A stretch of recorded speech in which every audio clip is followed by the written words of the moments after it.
Hello friends, வணக்கம். Indian style pasta recipe எப்படி செய்யுதுன்னு பார்க்க போகிறோம். இது வரைக்கும் நம்ம சேனலை சப்ஸ்கிரைப் பண்ணாதுங்க, மறக்காமல் சப்ஸ்கிரைப் பண்ணிக்கோங்க. வாங்க வீடியோக்குள்ளே போகலாம். ஃபஸ்ட்டு பாஸ்தாவை வேக வச்சு எடுத்துக்கலாம். அதுக்கு நான் தண்ணி வச்சுருக்கேன். தேவையான அளவு உப்பு சேர்த்துக்கோங்க. தண்ணி நல்லா கொதித்ததும் பாஸ்தாவை இதில் சேர்த்துக்கலாம்.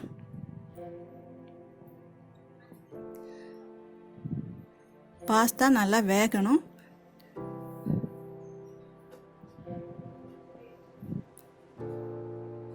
நல்லா ஒரு வாட்டி நல்லா கலரி விட்டுடுங்க. பாஸ்தா நல்லா வெந்துருச்சு. இந்த அளவுக்கு வெந்தால் போதும்.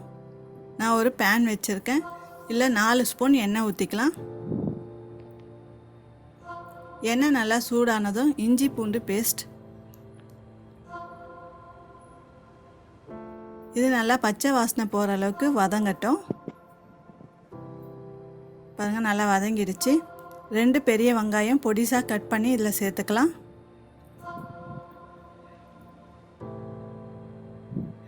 நம்ம எந்த அளவுக்கு பாஸ்தா எடுத்துக்கிறோமோ அந்த அளவுக்கு வெங்காயம் தக்காளி சேர்த்துக்கோங்க, ரொம்ப நல்லாயிருக்கும். வெங்காயம் நல்லா வதங்கட்டும். ஒரு குடமிளகா பொடிசாக நறுக்கி வச்சுருக்கேன், அதையும் இதில் சேர்த்துக்கலாம். இதை நல்லா லேசாக வதக்கி விட்டுக்கோங்க.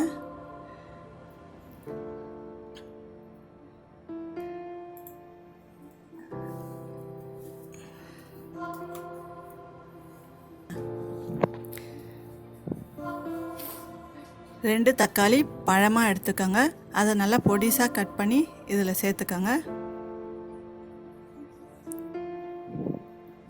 வெங்காயம் தக்காளியும் நல்லா வதங்கணும், நல்லா மேஷ் ஆகணும். அந்த அளவுக்கு நல்லா வதக்கி விட்டுக்கோங்க. பாருங்கள், நல்லா வதங்கிடுச்சு. இதில் 1 ஸ்பூன் சில்லி பவுடர், 1/2 ஸ்பூன் மிளகுத்தூள், இதுக்கு தேவையான அளவு உப்பு சேர்த்துக்கலாம். இது எல்லாம் நல்லா வதங்கணும். லேசாக கலரி விட்டுக்கோங்க.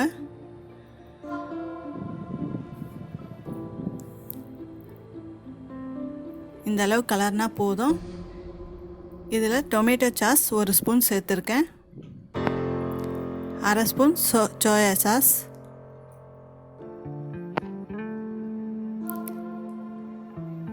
இது ரெண்டையும் நல்லா வதக்கி விட்டுக்கோங்க. இப்போ நம்ம வேக வச்சுருக்க பாஸ்தாவை இதில் சேர்த்துக்கலாம். நல்லா வதங்கிடுச்சு. இப்போ பாஸ்தாவை நம்ம சேர்த்து போகிறோம்.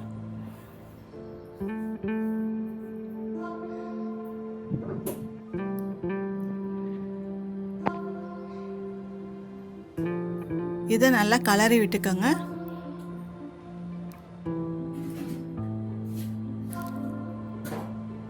நல்லா இந்த மசாலாலாம் நல்லா ஒட்டுற அளவுக்கு நல்லா கலரி விட்டுக்கோங்க.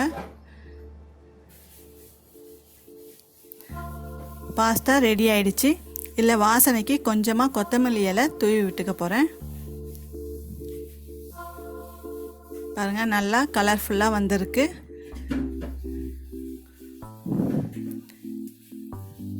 இல்லை கொஞ்சமாக கொத்தமல்லி இலை தூவி விட்டுக்கோங்க.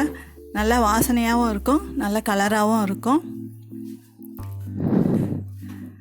இந்தியன் ஸ்டைல் பாஸ்தா ரெடி ஆயிடுச்சு. நீங்களும் வீட்டில் ட்ரை பண்ணி பாருங்கள், உங்களுக்கும் ரொம்ப பிடிச்சிருக்கும். வாங்க டேஸ்ட் பண்ணி பார்க்கலாம். ரொம்ப நல்லா இருக்குது, எல்லாமே நல்லா கரெக்டாக இருக்குது.